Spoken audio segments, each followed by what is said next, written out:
और उधर केदारनाथ यात्रा के मुख्य पड़ाव सोनप्रयाग में बारिश और भूस्खलन से भारी तबाही मची है। सोनप्रयाग यात्रा पड़ाव के पीछे की पहाड़ी टूटने से, बाजार में मलबा और पानी घुसने से एक लॉज का पिछला हिस्सा मलबे में दब गया है। वहीं पुलिस थाने में भी मलबा घुस गया है।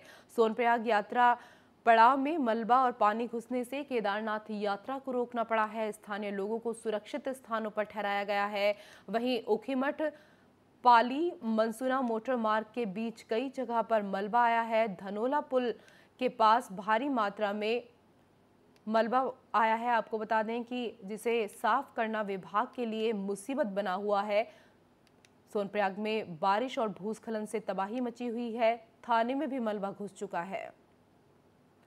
स्थानीय लोगों को सुरक्षित स्थानों पर ठहराया गया है।